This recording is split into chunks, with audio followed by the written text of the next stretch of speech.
Recent remarks by President William Ruto and his deputy Rigathi Gachagua have revealed that the two are not reading from the same script on matters regarding inclusivity in government.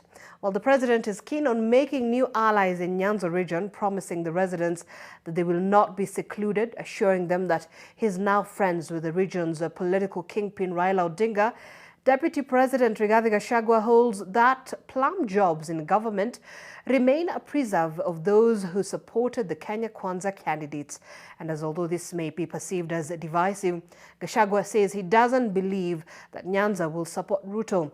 Our senior political affairs reporter Melita Oletenges has that story.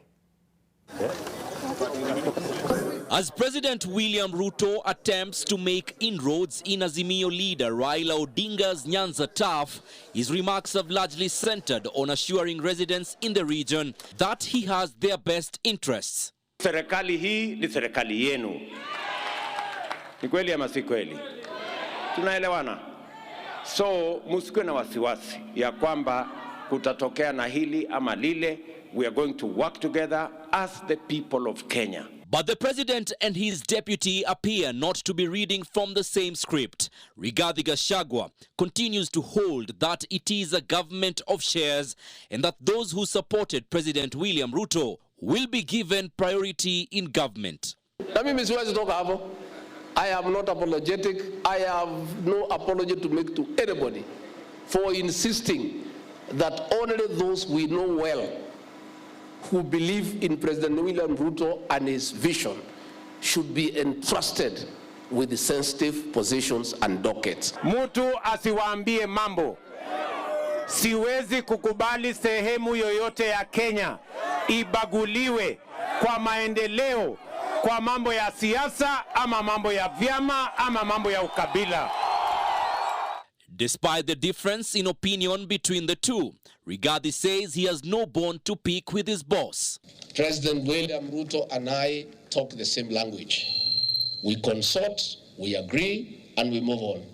The difference in opinion between President Ruto and his deputy comes at a time when the government is in talks with the opposition through the National Dialogue Committee. And while details of a meeting between Ruto and Odinga preceding the talks remains between the two, the DP has insisted time and again that there is no seat at the table for the opposition leader in government. There have been efforts by UDA officials to have ANC and Ford Kenya parties fold to join UDA, with pundits arguing that the president is looking to increase stakes in Western Kenya. 2 weeks ago, I saw our brothers and our friends in the Western Kenya region calling for unity of the region. I did not see the newspapers write headlines and reading mischief in that call for unity. I didn't see them trying to interpret what it means. But anytime we have called for the unity of this region, a lot of people cannot sleep.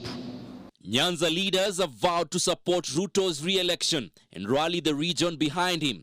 But the DP is not convinced. We are not going to wait for you to form the government, then we wait to join. We will form the next government with you, Your Excellency. Hii ya kuambiwa kwa mikutano hiyo mimi siamini. Unajua mimi nimekuwekwa kwa muda mrefu. Hiyo maneno nimeiona. Watu wanakushangilia, ikifika pale lakini kama wameamua ni kweli wanataka kuunga rais mkono, tumewakaribisha.